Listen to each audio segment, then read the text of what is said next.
प्यारे बच्चों, आज हम लोग जो बात करने वाले हैं वो बात है आपके इकोनॉमिक्स सब्जेक्ट की। अपने कॉन्सेप्ट को अगर बेहतरीन बनाना है, एजुकेशन अगर आपको पाना है तो वो यही प्लेटफॉर्म इकोनॉमिक्स की क्लास आपको यहीं से स्टार्ट करनी है। प्यारे बच्चों नमस्कार, स्वागत है बिहार बोर्ड्स आर्ट्स विद्याकुल के इस प्लेटफॉर्म पर। मैं विशाल विक्रम सिंह आप सबका स्वागत करता हूं। आ जाइए सभी लोग। प्यारे बच्चों, आज हम लोग जो बात करने वाले हैं वो बात है आपके इकोनॉमिक्स सब्जेक्ट की। इकोनॉमिक्स सब्जेक्ट आप विशाल सर के साथ पढ़ रहे हैं। दूसरी बात कि अपने चीजों को, अपने कॉन्सेप्ट को अगर बेहतरीन बनाना है और क्वालिटी एजुकेशन अगर आपको पाना है तो वो यही प्लेटफॉर्म है। बिहार का नंबर 1 एजुकेशनल प्लेटफॉर्म बन चुका है विद्याकुल, जिसे आप जैसे लाखों छात्रों के प्यार भरोसे मिलकर बनाया है। तो प्यारे बच्चों, इकोनॉमिक्स की क्लास आपको यहीं से स्टार्ट करनी है। सबसे पहले हम लोग बात करने वाले हैं, आज का जो मुद्दा है हमारा वह है समष्टि अर्थशास्त्र का परिचय। और परिचय वाली इस क्लास में हम लोग परिचय ही नहीं देखेंगे, हम लोग परिचय के साथ साथ विशेषता और विशेषता के साथ साथ समष्टि का महत्व भी देखने वाले हैं। जिन साथियों को, जिन विद्यार्थियों को इस बार अपना 2026 में बोर्ड एग्जाम देना है, उनके लिए क्लास बहुत महत्वपूर्ण हो जाती है। साथ ही साथ उनके लिए यह और महत्वपूर्ण होती है जिनको अपने कॉन्सेप्चुअल क्लियरिटी रखनी है। तो ये पूरा सेशन अंत तक आप बने रहें, एक एक बारीकी से हम लोग इस पर अपनी बातें करेंगे। विश्लेषण के साथ साथ आपको वो सारे कॉन्सेप्ट समझ में आएंगे, मैं दावे के साथ कहता हूं, अगर आप लास्ट में रहोगे और आपको लगेगा कि हां, इकोनॉमिक्स का जो डर का भूत है वो यहीं से सॉल्व होने वाला है, यहीं से भग जाएगा। मतलब डर भी जिससे डर जाए, आज हम लोग ऐसी तैयारी के साथ उतर रहे हैं, ठीक है। और साथ ही साथ आपने अगर अभी तक इस चैनल को सब्सक्राइब नहीं किया है तो उसको सब्सक्राइब कर दो फटाफट। हमारी लाइव क्लासेस भी आती रहती हैं, ठीक है। तो आइए सबसे पहले हम लोग समष्टि के परिचय को जानते हैं। और समष्टि के परिचय वाली इस क्लास में आप लोग सबसे पहले ये जानोगे कि ये मैक्रो इकोनॉमिक्स है। मैंने यहां पे लिख रखा है बेटा कि ये मैक्रो इकोनॉमिक्स है। मैक्रो इकोनॉमिक्स को इसी रूप में हम लोग जानेंगे। किस रूप में सर जानेंगे? मैक्रो इकोनॉमिक्स मतलब समष्टि। क्लियर है? तो मैक्रो इकोनॉमिक्स अगर समष्टि है तो ये अर्थशास्त्र की पहली पुस्तक हो जाती है, फर्स्ट बुक हो जाती है। मतलब अगर अर्थशास्त्र को आप लोग देखना चाहोगे, अभी आपके मस्तिष्क में प्रश्न होगा कि अर्थशास्त्र, तो अर्थशास्त्र के दो खंड हो जाते हैं, जिसमें सबसे पहले आपका होता है व्यष्टि और दूसरा होता है समष्टि। तो एक तो आपका बना समष्टि अर्थशास्त्र मैक्रो इकोनॉमिक्स और दूसरा हो गया व्यष्टि अर्थशास्त्र माइक्रो इकोनॉमिक्स। तो व्यष्टि और समष्टि को हम इसी रूप में समझ लेते हैं, इसको मैक्रो कहते हैं और इसे कहते हैं माइक्रो। क्या कहते हैं? माइक्रो। अब दोनों विषय को अलग अलग तरीके से समझने का प्रयास किया जाएगा। वैसे आज हम लोग जो बात करने वाले हैं वो समष्टि पर ही बात करेंगे। क्लियर? आज हम लोग जो बात करेंगे वो किस पे बात करेंगे बेटा? हम लोग समष्टि पर बात करेंगे कि सर समष्टि क्या है। ठीक, तो अगर इस पर हम लोग बात करें तो ये इस रूप में जानी जाती है कि इसके जो जन्मदाता थे, इसके जो प्रणेता थे, उन प्रणेता को हम लोग जॉन मेनार्ड किन्स कहते हैं। क्या कहते हैं? जेएम किन्स कहते हैं। और ये जॉन मेनार्ड किन्स साहब ने एक सबसे बड़ी बात बताई कि हम लोग अगर सूक्ष्म अवलोकन की तरफ जाएंगे तो हमारा ज्ञान संकुचित होगा, हम उसका विस्तार नहीं कर पाएंगे। और यह बात सामने इन्होंने तब रखी जब आर्थिक महामंदी से पूरा पूरा विश्व जूझ रहा था। उनके सामने एक बड़ी समस्या थी रोटी पाने की। कहने का मतलब उनके पेट में भूख तो थी, लेकिन जो हाथ में थाली या कटोरे थे उसमें रोटियां नहीं थी। लोगों से उनकी जॉब छीन ली गई थी। 1929 से लेकर के 39 तक का वो दौर, जब विश्व ने इस नजरिए को देखा, इस झंझावात को देखा अर्थव्यवस्था के उतार चढ़ाव को देखा, तो जो पहले के अर्थशास्त्री थे, क्लासिकल अर्थशास्त्री जिसको हम बोल सकते हैं,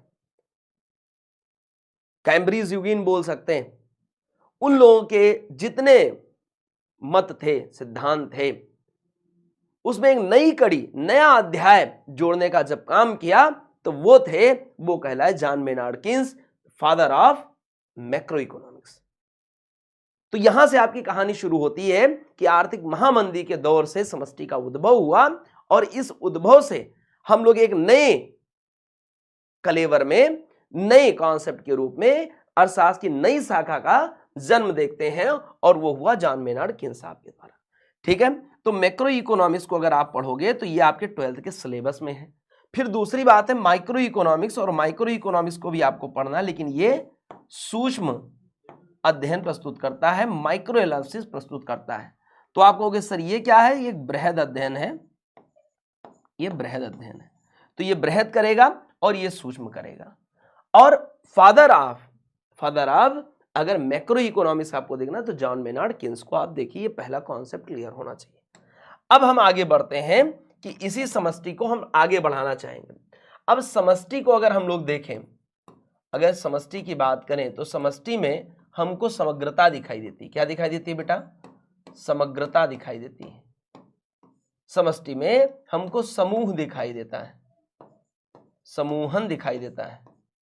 हमको समष्टि में एडिशन दिखाई देता है, योग दिखाई देता है, इकाइयों का योग दिखाई देता है।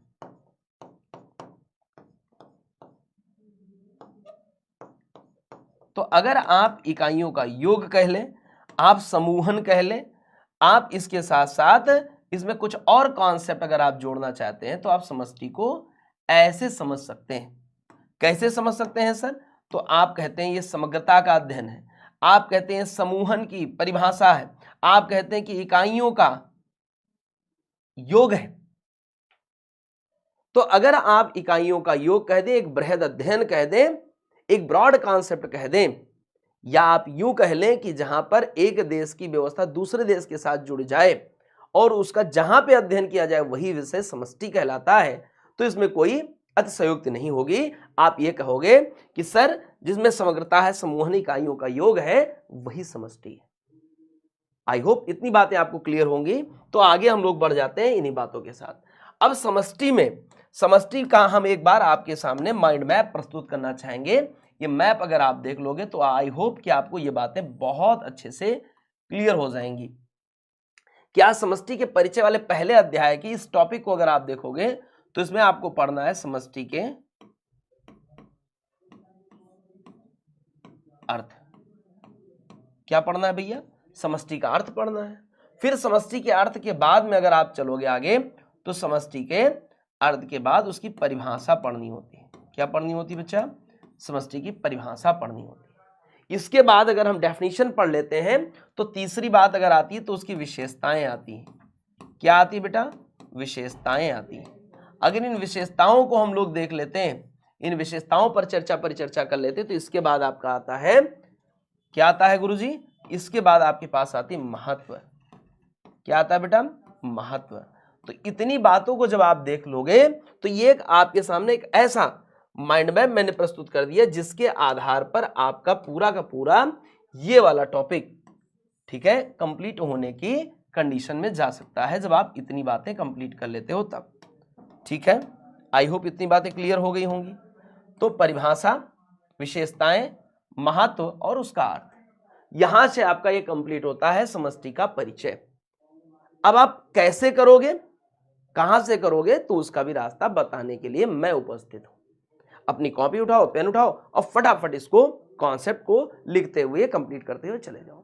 जब मैं अर्थ की तरफ जाता हूं तो मैं आपको अर्थ ये बता रहा हूं कि समष्टि का मतलब मैंने अभी बताया कि समग्रता से है, इकाइयों के योग का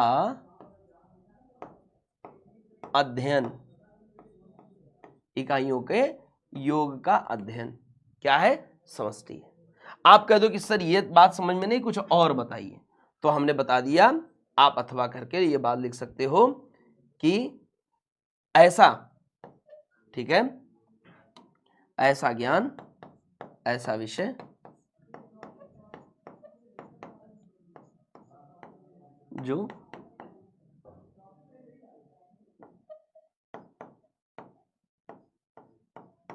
बृहद रूप में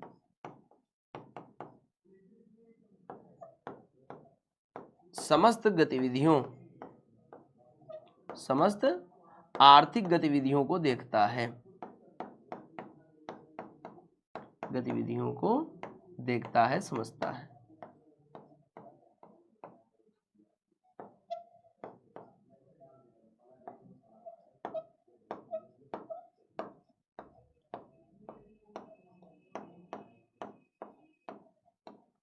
समष्टि कहलाता है। तो आप कह दो कि अगर यूनिट्स का कलेक्शन है, एडिशन ऑफ यूनिट्स है, वो समष्टि है। अगर स्टडी ऑफ यूनिट है, यूनिट्स नहीं, स्टडी ऑफ यूनिट है, तो वो व्यष्टि है। मतलब अगर हम एक बाजार की बात करें, एक व्यक्ति की इनकम की बात करें, एक राज्य की बात करें, एक बाजार में होने वाली कोई समस्या की बात करें, एक व्यक्ति की मांग की बात करें, एक किसी सेक्टर में जितने भी प्रोडक्ट हैं उसकी पूर्ति की बात करें, सप्लाई की बात करें, ये सारी चीजें समष्टि में नहीं, व्यष्टि में आती है। लेकिन अगर हम समग्रता की बात करें, एक देश से दूसरे देश के आयात की बात करें, एक देश से दूसरे देश निर्यात की बात करें, मतलब ट्रांसपोर्ट की बात करें, एक्सपोर्ट और इंपोर्ट की बात करें, इतना ही नहीं, पूंजी प्रवाहों की अगर हम बात कर लें, तो ये सारी बातें प्यारे बच्चों किसमें आती हैं? समष्टि का पार्ट हो जाता है। अगर हम देश के बजट की बात करें, बजट में रहने वाले राजकोषीय नीति की बात करें, अगर हम बात कर रहे हैं आरबीआई की, आरबीआई के साथ साथ उन सभी बैंकों की जो अपने ग्राहकों से, हमसे आपसे कनेक्शन रखता है, तो हम बात कर रहे हैं समष्टि की। अगर हम जब भी बात करते हैं आरबीआई की और जब भी कहते हैं साख नियंत्रण की बात, मॉनेटरी पॉलिसी की बात करते हैं, तो हम बात करते हैं समष्टि में। आई होप आपको ये बात क्लियर हो रही होगी कि मतलब अगर हम बजट की बात करें, अगर हम आरबीआई जैसी बैंकिंग की बात करें, मुद्रा की बात करें और साथ ही साथ व्यापारिक संबंधों की बात करें, इंटरनेशनल ट्रेड की बात करें, तो व्यष्टि का अध्ययन नहीं है, वो समष्टि का अध्ययन बन जाता है। ये मैंने आपको उसके एक स्वरूप को समझाने का प्रयास किया कि इसके अर्थ से आप ये बात समझ सकते हो कि कहां एक इकाई नहीं, इकाइयों के समूह का अध्ययन किया जाता है, वह समष्टि कहलाती है। समष्टि के फादर कौन है? जॉन मेनार्ड किन्स है। समष्टि की उत्पत्ति कब हुई? तो आप बता सकते हो कि 1929 से लेकर 39 वाला जब दौर आया, तो उसमें एक समय आया 1936, 1936 का वो समय, जब जॉन मेनार्ड किन्स ने अपनी बुक लिखी और उस बुक में क्या लिखा कि हमको एक देश से नहीं, दो देशों के साथ, बहुत सारे देशों के साथ इंटरनेशनल ट्रेड रखने चाहिए। और इस बात को समझ करके जो इसके पहले से महोदय थे कि पूर्ति स्वयं अपने मांग का सृजन कर लेती है, पानी फेरा गया और कहा गया कि आज हम लोग अगर एक दूसरे से कोरिलेट करके काम करते तो आर्थिक महामंदी कुछ बिगाड़ नहीं पाती। वहां से एक नई शाखा का जन्म होता है प्यारे बच्चों। तो यहां से आपको ये परिभाषा वाली बात मिल जाती है। अब इसके बाद अगर आप बढ़ोगे, इसके बाद अगर बढ़ोगे तो आपको क्या मिल जाएगा? अब इसके बाद अगर आप बढ़ोगे तो आपको ये मिलने का क्या हो जाएगा कि भाई यहां से परिभाषा शुरू होती है। तो बोल्डिंग की परिभाषा पर आप ध्यान दो। बोल्डिंग महोदय कुछ कह रहे हैं, क्या कह रहे हैं? बोल्डिंग कह रहे हैं समष्टि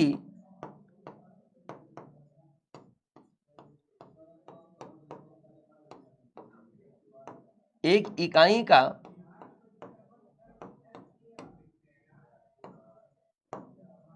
अध्ययन मात्र नहीं,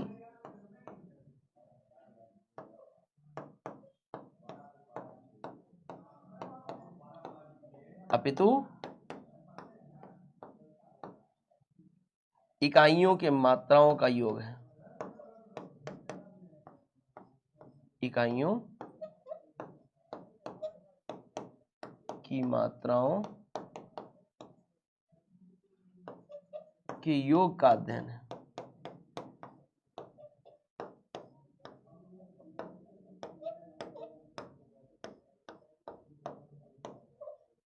इन्वर्टेड कॉमा क्लोज कर दो। ठीक, तो बोल्डिंग के अनुसार आपको एक परिभाषा मिल जाती है कि इकाइयों का ही अध्ययन नहीं, इकाइयों के मात्राओं का अध्ययन है। क्लियर है? इकाइयों की मात्राओं का योग का अध्ययन कहलाता है। ठीक है, योग का अध्ययन है। तो अगर इतनी बातें आपको समझ में आ जाएंगी तो समझ लीजिए आपकी समष्टि और समष्टि नहीं, आपके इकोनॉमिक्स का मामला क्लियर हो जाता है। तो यहाँ अर्थ, यहाँ से आपको मिल गई परिभाषा। अब आइए विशेषताओं और महत्व पर भी अपना नजर डालते हैं। यहाँ पर क्या है लिखा हुआ है कि महत्वपूर्ण विशेषताएं। क्या लिखा है बेटा? महत्वपूर्ण विशेषताएं। अब विशेषताओं को कैसे देखोगे? जब मैंने आपको बताया कि राष्ट्रीय आय का अध्ययन करता है, इसका मतलब है नेशनल इनकम की बात करता है। तो ऐसा सब्जेक्ट जिसमें नेशनल इनकम की बात की जाए, ये उसकी विशेषता नहीं तो और क्या है। मतलब ऐसी व्यवस्था, ऐसा अध्ययन, ऐसा विषय जहां नेशनल इनकम देखा जाए, वह समष्टि है। तो नेशनल इनकम का कैलकुलेशन समष्टि की पहली विशेषता आप लिख सकते हो आराम से, इसमें कोई दिक्कत की बात नहीं है। मतलब समष्टि अर्थशास्त्र में राष्ट्रीय आय, राष्ट्रीय आय कैसे बेटा? राष्ट्रीय आय कैसे? राष्ट्रीय आय जिसमें आप लोग जीडीपी, जीएनपी की बात करते हो, इसकी गणना भी करता है, इसका सूत्र भी देता है, साथ ही साथ इसका विश्लेषण भी प्रस्तुत करता है। क्लियर है? इसको समझने में भी मदद करता है। कौन? तो बोलोगे समष्टि। मतलब एक देश के मुकाबले दूसरे देश की अर्थव्यवस्था, उसकी आर्थिक गतिविधियां कहां जा रही हैं। ठीक है, फिर इसके बाद में आप दूसरी विशेषता लिख सकते हो, ये बेरोजगारी की भी बात करता है, तो ये मुद्रास्फीति की भी बात करता है। ठीक है, मतलब ये अनएम्प्लॉयमेंट की भी बात करेगा तो मुद्रास्फीति की भी बात करेगा। अनएम्प्लॉयमेंट का मतलब यह होगा कि कितने लोगों के हाथ में रोजगार है, कितने लोगों के हाथ में रोजगार नहीं है। मुद्रा की स्थिति क्या है, लोगों की परचेजिंग पावर कहां पहुंच गई है। तो जब भी सामान्य स्तर से थोड़ा हट करके अगर वस्तु और सेवाओं का मूल्य बढ़ता दिखाई देता है, इसे मुद्रास्फीति कहते हैं। सामान्य स्तर से अगर इन चीजों का रेट कम हुआ, मूल्य में अगर कमी आई, तो इसे अवस्फीति कहते हैं। स्फीति का दौर तभी रहता है जब क्या हो, लोगों की परचेजिंग पावर, उनके पास आमदनी ज्यादा हो, आमदनी ज्यादा होगी, आवश्यकताएं बढ़ेंगी, आवश्यकताएं बढ़ेंगी, बंदा मार्केट में जाएगा, मार्केट में वस्तुओं की खरीद करेगा। अगर एक ठेले पर 1 कुंटल आलू है और उसको लेने वाले लोग कम से कम कंजम्पशन उनका 5 कुंटल है, तो 1 कुंटल आलू का रेट वो ठेला वाला बढ़ा देता है। ऐसी स्थिति में व्यक्ति के अपनी परचेजिंग पावर क्या हो जाती है, मतलब मुद्रास्फीति के समय परचेजिंग पावर घट जाती है। मूल्य जो पैसे में, जैसे अगर आपके पास 5 रुपए में चाय मिल जाती थी, आज वो चाय 10 की हो गई, तो 5 रुपए आपके पास किस काम का, चाय नहीं मिल पाएगी। तो ऐसे में लोग कहते हैं कि अब हमारा वेतन बढ़े, या बहुत सारी चीजों का डिमांड करते हैं। लेकिन आपको ये ध्यान है ना, ये विशेषता बन जाती है समष्टि अर्थशास्त्र की, कि चाहे वो मुद्रास्फीति हो, चाहे अनएम्प्लॉयमेंट हो, बेरोजगारी हो, इसका अध्ययन भी कौन करता है? समष्टि करता है। इसके ठीक अपोजिट, मुद्रास्फीति और बेरोजगारी की गणना कभी भी व्यष्टि नहीं करेगा, तो व्यष्टि में हो जाता है। मतलब एकल इकाइयों का अध्ययन कभी समष्टि नहीं करती है। इसलिए बृहद जो कठिनाइयां भी, समस्याएं भी इकोनॉमी में, उसका निवारण भी यही प्रस्तुत करता है, वह है आपका समष्टि अर्थशास्त्र। तो मुद्रास्फीति और बेरोजगारी, इन दोनों चीजों का अगर अध्ययन करने की बात है तो कौन करता है बच्चा? ये मुद्रास्फीति और इसकी गणना भी, इसका विश्लेषण भी यही करता है। मतलब समस्याओं का विश्लेषण करना भी, और उसका समस्याओं का समाज पर क्या प्रभाव पड़ रहा है, और उसको नियंत्रित करने के लिए कौन कौन सी नीतियां बनाई जा रही हैं, ये समष्टि अर्थशास्त्र ही देखता है। क्लियर है? तो इन बातों के साथ साथ अगर हम एक बात और कहना चाहें कि समष्टि का और व्यापकता किस रूप में देखी जा सकती है, तो आप ऐसे समझ लो कि समष्टि के, अगर हम इस व्यापक परिदृश्य को देखें कि समष्टि की विशेषताओं में और हम क्या क्या सम्मिलित कर सकते हैं, तो वो आप ऐसे बना सकते हो। कहां से शुरू करेंगे सर? तो अगर विशेषताओं को आप ऐसे देखो कि सबसे पहले तो आ गई समग्रता,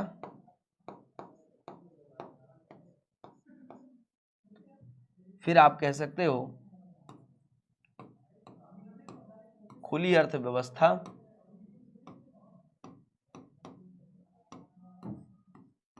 इसके बाद आप कह सकते हो राष्ट्रीय आय,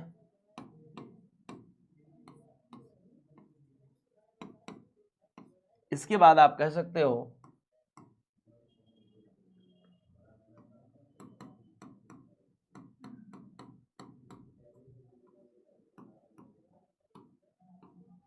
मुद्रास्फीति। अब देखो, अगर यहां पर आप इसको और अच्छे से करना चाहो तो यहां आप लिख सकते हो समस्याएं। ठीक है, समस्याएं भी देखता है, लेकिन आप इसके साथ ये सकते हो कि समस्याओं का विश्लेषण। क्या कह सकते हो?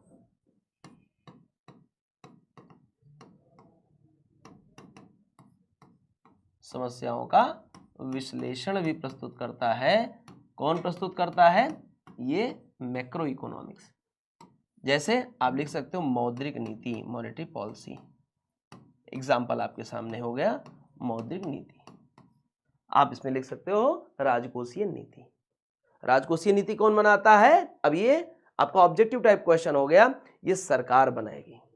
कहां बनाएगी? बजट में बनाएगी। मौद्रिक नीति कौन बनाएगा? इसे आप मॉनेटरी पॉलिसी कहोगे। ये आरबीआई बनाएगी अपने और बैंकों के बीच। ठीक है, कोरिलेशन के साथ, कोलैबोरेशन के साथ ये इंपैक्ट डालेगी बाजार पर, बाजार की मांग और आपूर्ति पर। ठीक, तो ये बात आप कर सकते हो। तो इस तरीके से आप ये कह सकते हो कि अगर हम लोग बात करें कि इसकी कितनी विशेषताएं होगी, तो आप समग्रता के रूप में देख सकते हो। मतलब एक देश के नहीं, एक इकाई का नहीं, इकाइयों के योग का अध्ययन है।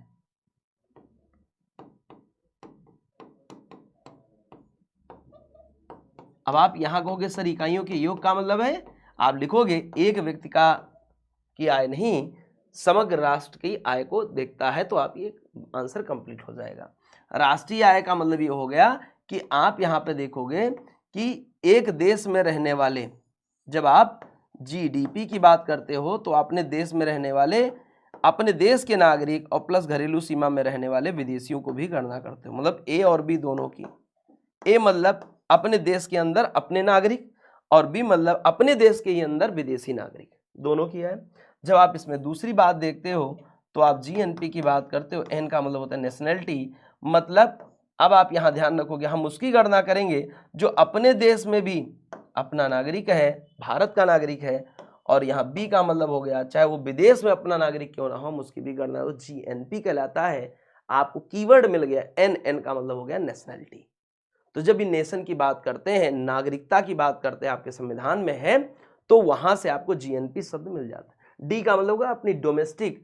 ठीक है, जो आपकी टेरिटरी है, जो भारत की ये घरेलू सीमा है, तो इसके अंदर जितने भी प्लस समुद्र में 12 नॉटिकल माइल, ठीक है, इसके भी जो भी जहाज है बाहर का, उसको भी हम लोग काउंट कर लेते हैं। बहरहाल, और खुली अर्थव्यवस्था में जब एक देश के साथ आयात भी, निर्यात भी, पूंजी प्रवाह भी, जिसको हम रेमिटेंस कहते हैं, भारत सबसे ज्यादा पाता है विश्व में, भारत के लोग बाहर रहते हैं, वहां से पैसा आता है, उसे हम पूंजी प्रवाह के रूप में देखते हैं। तो ये एक आपका ऑब्जेक्टिव बन जाता है कि सबसे ज्यादा रेमिटेंस कौन सा देश पाता है विश्व में? भारत पाता है। ठीक है, तो इसे भी हम लोग खुली अर्थव्यवस्था के रूप में देखते हैं। ये विशेषताएं बनकर के सामने आती हैं। अब यही विशेषताएं इसका महत्व भी बताती हैं। क्या बताती हैं? आइए उसको भी समझ लेते हैं। इसका महत्व इस रूप में हो जाता है कि ये महंगाई का अध्ययन करता है। किसका अध्ययन करता है भाई? ये महंगाई का अध्ययन करता है, और महंगाई नियंत्रण की भी बात करता है। किसकी बात करता है? महंगाई, और महंगाई पर नियंत्रण की बात करता है, इसका महत्व को बताता है। महंगाई को कैसे नियंत्रित किया जाए, ये इसका विश्लेषण का पार्ट बन जाता है। ठीक, तो ये पहली बात आपके सामने हो गई कि जनता पर, उसके जीवन स्तर पर क्या प्रभाव पड़ता है, ये बताता है समष्टि। फिर आ जाता है राष्ट्रीय आय का मापन, और मापन के सभी तरीके, जिन तरीकों की मैंने बात की थी, किस तरीके से ये दिखाता है कि देश की अर्थव्यवस्था कितनी आगे प्रगतिशील रही है, वो किस दिशा में जा रही है। तो जीडीपी की गणना, जीएनपी की गणना कहीं नहीं होती है, सिर्फ मैक्रो इकोनॉमिक्स में होती है। दूसरा महत्व आपके सामने आ जाता है। फिर आपको दिखाई देता है कि बेरोजगारी दर की गणना भी यही समष्टि करता है कि लोग कितने हैं और लोगों के पास आमदनी कितनी है। तो इसे भी अगर गणना करने की बात कही जाए तो ये यही समष्टि में देखने को मिलती है। तो समष्टि के ये महत्व के रूप में आपके सामने हो जाता है कि उच्च बेरोजगारी दर है, उसका मतलब क्या होता है? जनता और उसके जीवन की कठिनाइयों को क्या वो ज्यादा करता है या कम करता है? अगर इसे रोकना है बेरोजगारी दर को, तो सरकार किन किन प्रकार की नीतियां लाए, इसे उसके महत्व के रूप में समझा जा सकता है। समष्टि के महत्व को भी इंडिकेट करता है। क्लियर है? अगर इतनी बातें आपके सामने हो जाती हैं तो आपको एक बात और नजर आएगी कि इसका महत्व इस रूप में बन जाता है कि अंतरराष्ट्रीय व्यापार और सहयोग और समझौते के रूप में भी। कैसे है सर ये? तो ये अगर इंटरनेशनल ट्रेड की बात करें तो ये आपका बाह्य क्षेत्रक बन जाता है। क्या बन जाता है बेटा? बाह्य क्षेत्रक। ठीक है, इकोनॉमिक्स में समष्टि के अंतर्गत 4 क्षेत्रक हैं, परिवार, उद्योग या फर्म। तीसरा क्या हो जाता है बेटा? तीसरा हो जाता है आपका सरकारी क्षेत्र। चौथा होता है बाह्य व्यापार, एक्सटर्नल ट्रेड। और इस ट्रेड के आधार पर ही, इस ट्रेड और फंक्शन के आधार पर ही हम लोग क्या जानते हैं? तो हम लोग ये जानते हैं कि इसमें 3 बातें अभी मैंने बताई भी हैं। इसमें 3 चीजें शामिल होती हैं। एक तो होता है आयात, एक देश के द्वारा दूसरे देश से वस्तु और सेवाओं का मंगाया जाना, फिर एक देश के द्वारा दूसरे देश को वस्तु और सेवाओं को भेजा जाना, निर्यात, फिर उनके लोगों के द्वारा या कंपनियों के द्वारा, प्राइवेट हो या फिर सरकारी हो, तंत्र द्वारा पूंजी का लेन देन, कैपिटल का लेन देन। तो इसे हम लोग बाह्य क्षेत्रक के रूप में देखते हैं। और इसे भी अगर कोई अध्ययन करता है तो इसका महत्व बन जाता है, किसका? मैक्रो इकोनॉमिक्स का एक पार्ट बन जाता है। आई होप आपको समष्टि अर्थशास्त्र के ये सारे पॉइंट, उसके अर्थ क्या होता है, परिचय क्या है, परिचय वाले टॉपिक में आपने अर्थ देखा, आपने परिभाषा देखी बोल्डिंग के अनुसार कि इकाइयों के का अध्ययन नहीं बल्कि इकाइयों के मात्राओं के योग का अध्ययन समष्टि है। समष्टि के जन्मदाता को आपने देखा, the theory of employment, interest and money जब लिखी 1936 में, तो समष्टि का एक नई शाखा के रूप में जन्म हुआ इकोनॉमिक्स में। आपकी यही पुस्तक आपकी इसी टॉपिक से स्टार्ट होती है। प्यारे बच्चों, प्यारे मित्रों, अगर आपने इस वीडियो को अभी तक लाइक नहीं किया तो लाइक कर दें, और मित्रों को शेयर नहीं किया तो शेयर करना मत भूलें। साथ ही साथ अगर आप Bihar boards arts Vidyakul channel पर पहली बार हैं तो उसको लाइक सब्सक्राइब कर दें, बेल आइकन प्रेस करना ना भूलें। तीसरी बात यह है, निवेदन है आपसे कि आप लोग ज़्यादा से ज़्यादा संख्या में ये ध्यान दें कि आपका सिलेबस क्या है। सिलेबस इससे पहले की गई हुई वीडियो हमारे प्लेटफॉर्म पर वीडियो सेक्शन में पड़ी हुई है। आप वहां जाकर के अपना पहले कॉपी में अगर आप नोट्स बना रहे हैं हमारे साथ, तो आपको सबसे पहले पेज पर अपना सिलेबस डिस्कशन लिख लेना होगा जो मैंने डिस्कस किया है। Thank you so much. मिलते हैं नेक्स्ट क्लास में। जय हिंद, नमस्कार।